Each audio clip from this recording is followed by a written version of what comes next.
it is my great pleasure and honor to give you a very brief introduction on ocean currents and El Nino. Okay? So let's get started. Many of us, I think anyone who has been over the ocean would feel that the wind would push water around first as a waves and eventually as a currents. But was there something else other than wind that will drive the ocean currents? If we have a little bit understanding about what drives ocean currents, then we have a pretty good handle about understanding about the ocean circulation.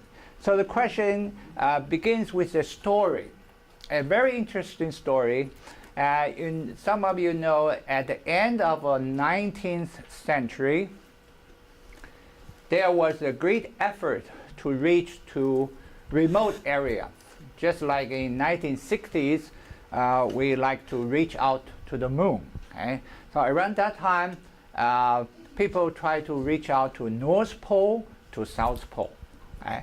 Now, there was a very famous voyage called Fram, F-R-A-M expedition, and it was sponsored by a famous Norwegian Nansen. Okay? And Nansen was a prominent politician and explorer in Norway. Okay? Some of you may have been in Bergen, Norway. Okay? I made a special trip there, and of course this was a historical picture. This is a Fram in Bergen, and in 1893 it was designed to take the crushing force of the iceberg in order to reach to the North Pole. Now, while Fram was floating iceberg, Nansen, I guess, he had nothing else to do but observing the ice floating on the ocean surface. He had a surprising observation.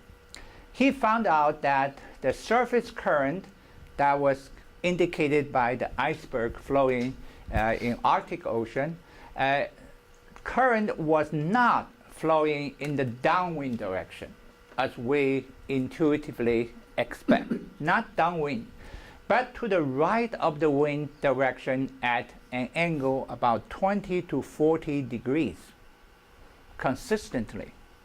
So naturally, as a scientist, he wrote an article about this surprising observation. And one of his students named V.W. Ekman read the report, and he was a very good mathematician, so he was able to formulate the governing equations for the flow of current, flow of seawater under the influence of wind force and including the effect of rotation. Naturally, Earth's rotation. But the effect of rotation, was studied earlier by a French mathematician called Coriolis. Okay? And because of that, physicists, mathematicians honor Coriolis by naming the effect of rotation Coriolis Effect. Okay? But some people think it's easier for us to formulate the equation if we consider the Coriolis effect as a force. But actually, it's not a real force. It's what we call fictitious force. Okay? It's an effect. You have to include it when you observe something when you are part of the rotation. So we are on the the Earth's surface, all right? We rotate with the Earth. At the same time, we observe things. Okay, let's see what happened here. Now, suppose we find two locations, one in the north, Buffalo, okay, another in the south at the equator, Quarto, okay. Now, we shoot a cannonball. The Buffalo cannon shooting southward toward the equator will find it flying deviate from its intended direction, just like what you see. On the other hand, cannonball shooting from equator toward the Buffalo will also deviate to the right of the target. Is that surprising? Yes. We usually don't worry about that, all right? But if you let something flying in the sky for a long period of time, you have to include that. In fact, the circulation in the atmosphere as well as the circulation in the ocean all under the influence of Earth's rotation. Okay? So when you think about the large-scale motion, you have to include the effect of rotation. The physics of this is really simple. We don't have to go into the detail, but it's very helpful. Because the Earth rotates one complete revolution in 24 hours for everyone, no matter where you are. But if you are at the equator, you travel a large circle around the equator, right? At the buffalo, the yellow disk, okay, you travel over a smaller disk, okay? And so your, we call tangential speed will be different. And that's why, you know, when you shoot a cannonball from equator toward north, the cannonball has a speed according to the equatorial speed, the tangential speed. And that's faster than all the points north of equator on the ground. So when you put a cannonball airborne, it deviates, it flies, it carries the speed, the sideways speed, according to the equator, the location you start with.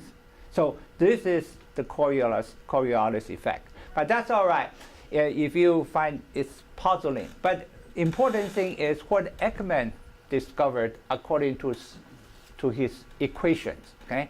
And he was able to solve for the solution. It's a classical problem in physical oceanography. Almost every, I should say every textbook has this thing called the Ekman spiral or Ekman current. In summary, you see the wind direction here, no matter what is the wind direction in northern hemisphere. Okay, this is in northern hemisphere.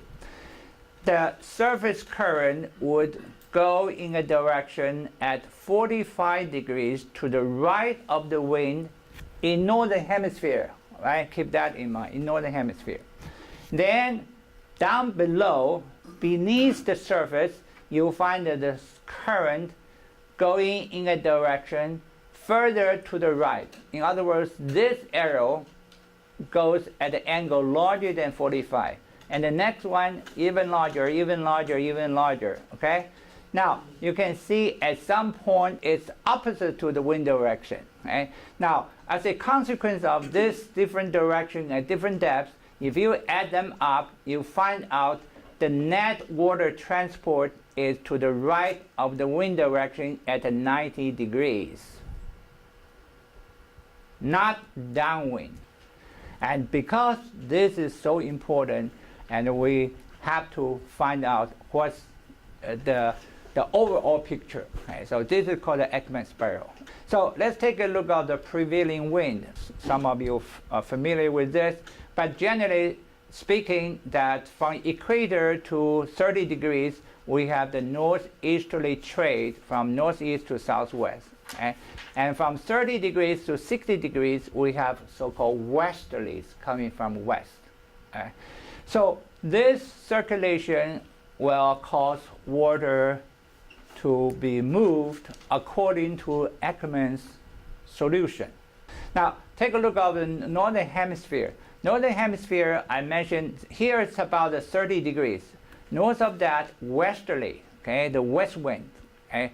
Remember, we named the wind by its origin. Okay, so coming from west. So the wind going from west toward east, okay, and that will cause the transport southward.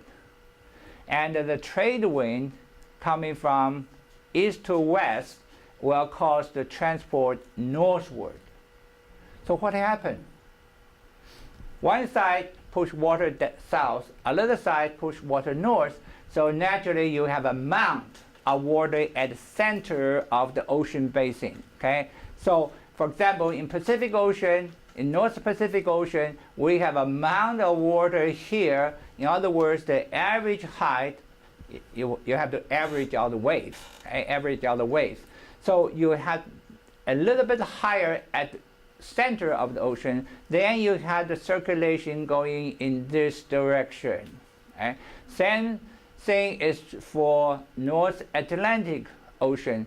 We call a gyre, G-Y-R-E. Okay? This is a circulation pattern. We have a Gulf Stream north, then Canary Current south, then North Equatorial Current. So we have this circulation pattern in every basin in Northern Hemisphere. See what happened in Southern Hemisphere? Going the opposite direction. Why? Because the Coriolis effect is reversed. Okay? Have you ever been in Southern Hemisphere? You rotate what? In Northern Hemisphere, we rotate counterclockwise. In Southern Hemisphere, you rotate clockwise. Okay? Think about that. It's very interesting. Okay? So you have the clockwise circulation and counterclockwise circulation in North and South Hemisphere respectively. Okay, so this is a general circulation pattern, and we are here. So when you go offshore, soon or less you will feel the effect of California current. So generally the current direction is southward offshore, and then northward on the western side of the ocean basin. Okay, so this is the class textbook picture. Okay, of course there are great details about each gyre. Okay, we call each gyre. Okay, all right. Now, another interesting and surprising discovery was back in early days when Benjamin Franklin was Postmaster General of the colonies. Okay? He was obviously a very intelligent person, and he had the curiosity on everything. Let's take a quick look. He collected data from ship captains, and he found out there's a strong current flowing from Florida all the way north, okay? And coming from the Gulf of Mexico, so he named this Gulf Stream. So he was the first one to have a chart of the Gulf Stream. And we have satellite measurements of the ocean surface temperatures. And the temperature indicates the current. Okay? So here is a good picture. It's a composite, okay, not a single picture. So the current goes from here along the west coast and all the way north, and so indicate by warmer water. Okay, red color is warmer water. So everybody is aware of this very strong current on the western side of the ocean basin. Then the question is, we find this asymmetry because obviously there's no strong current on the eastern side of the ocean basin.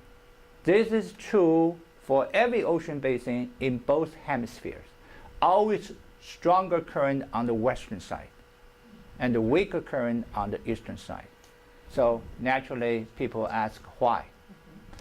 Now, not until 1948, Henry Stommel, very similar to V.W. Ekman, he was a young student, and he was able to formulate the governing equations for the general ocean circulation. And he had a breakthrough about our understanding. And there is a thing called the beta effect. You saw the Coriolis effect, right? But the Coriolis effect varies with latitude. In other words, strongest Coriolis effect is at North Pole, but essentially zero at the equator. Again, you may find this a little puzzling because we all rotate, but then if you stand on equator, you basically don't rotate like that. You go like this, right? You go around the Earth, you translate around the equator. So you don't have a self-rotation around your own axis.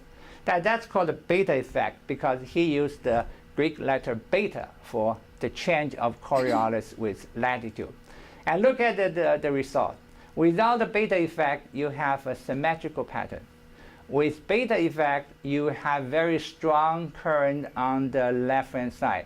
Those lines are what we call stream lines, okay, indicating the circulation pattern. So this is, again, another breakthrough in our understanding of ocean circulation, ocean currents. Now, this is based on actual observation of seawater properties, temperature and salinity. So we can calculate the surface elevation relative to certain depths. Here is the case of the this is the North Atlantic Ocean. This is the Gulf Stream. Okay? So you see the lines of a constant temperature. Okay, 4 degrees, 8, 12, 16, 20, and the warmer water at surface because of the solar radiation, because of the heating from sun. But we find a length of warm water here, and that indicates a higher sea level. Okay? Now, you may be surprised, this is not much, 1 meter, 3 feet. But the 3 feet difference between the center of the ocean and the coast will give you a strong enough current as the Gulf Stream if the change is over a shorter distance. This change is about less than 100 kilometers. 100 kilometers, nothing in the world ocean. So in 100 kilometers distance, horizontal distance, you have the sea surface elevation, the average one, okay, ignoring waves, about 1 meter. Then you have a strong enough pressure difference in the ocean to cause the current to flow at about up to 2 meters per second. That's the speed of the Gulf Stream. Okay? Fortunately, we don't have to worry about here when we sail in the Pacific Ocean. But if you happen to be in Florida, in off coast of Miami or Jacksonville, Florida, you better be careful. Okay, your boat could be carried by the strong Gulf Stream all the way to where? To England. Now let's move on to the second topic. I think some of you are interested. That is the question, what is El Nino? Okay, we heard so much in the news, and in fact, it has a great impact on us. Let's have a brief introduction about this. This is the equatorial Pacific Ocean. Right? Here's the equator. Right? And in a normal situation, we call normal conditions, we have the trade wind from southeast to northwest, in southern hemisphere, and northeast to southwest in that direction. So generally speaking, the wind is going toward the west, So water moved downwind, in this case, right at the equator. But if it's not at the equator, you can see that the pile up of warm surface water is to the west of the Pacific Ocean. Okay? And because of that, we have a colder water along the eastern side of the ocean basin, so we have colder water. This is the normal situation. We have the wind going toward west. Just remember that wind going toward west, we have colder water here along the eastern side of the ocean basin. Okay?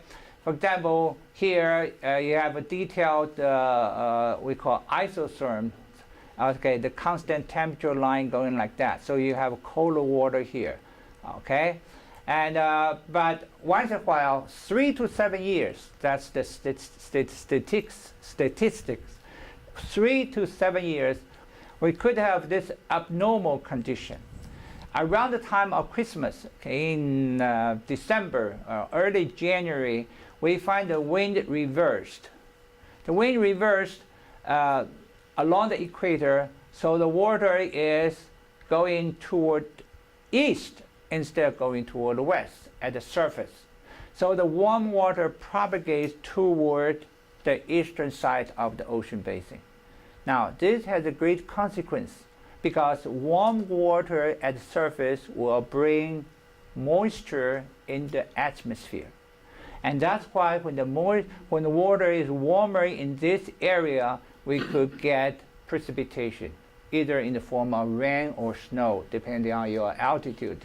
Okay, so when we have a El Nino, okay, this means in Spanish a little child, and this is because historically speaking, it happened around Christmas time, but it could change over a longer period. Now, I got this latest one, this is about 2 weeks ago, March 9th. You can see the observed sea surface temperatures like that.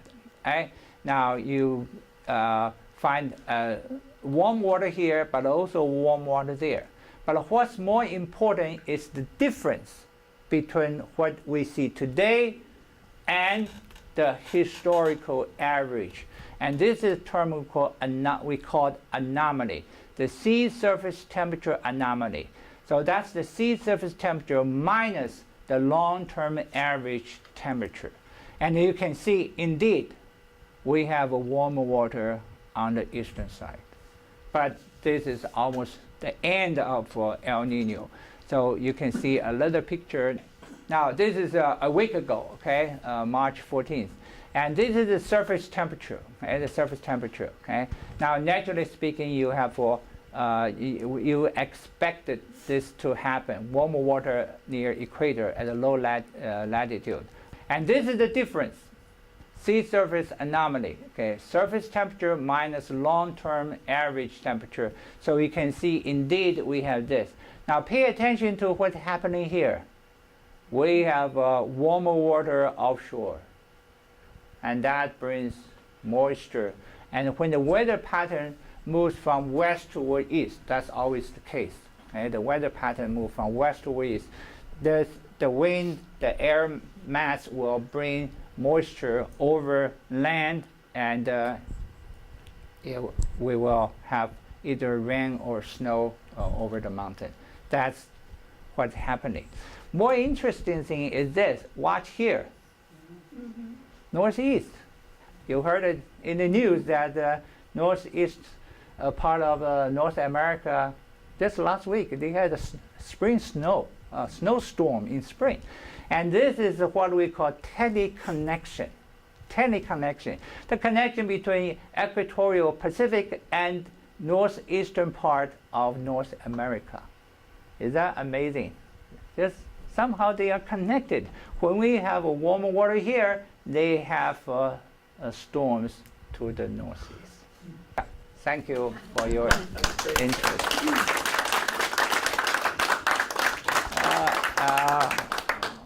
How much time left for question and answer? We have some time for questions if anybody would like to. Yes. We have an opportunity here. What causes the wind to shift to give us an El Nino? We do not know yet.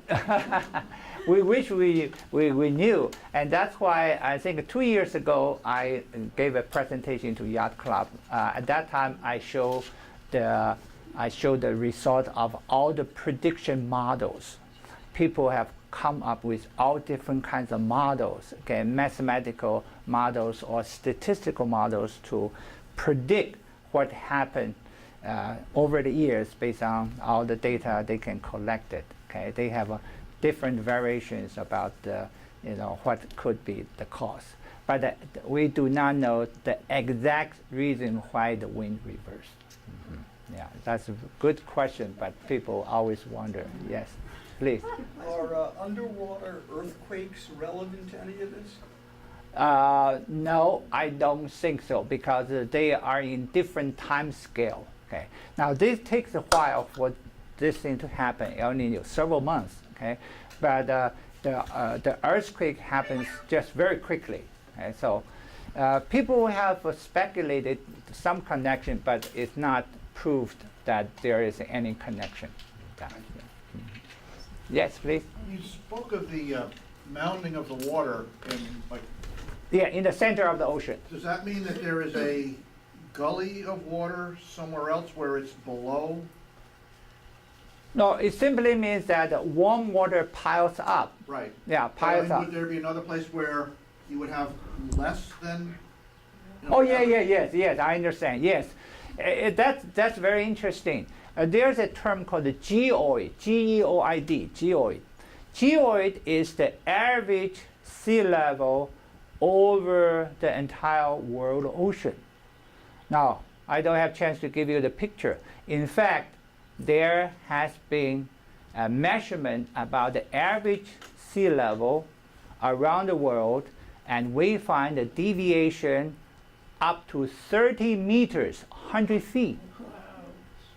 Okay, that's because of the change of gravitational force, the uneven distribution of a mass on the Earth, and that causes the change like that.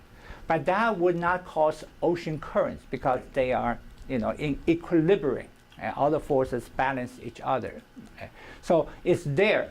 Yeah, we have places higher and lower. Yeah. Yes. Does the density of the water due to temperature and salinity have an effect? That's right. Yeah. That's correct. But the effect of temperature is more significant than the change of salinity. Okay. Hey, well, thank you so much for joining us this morning. You're welcome. Thank you.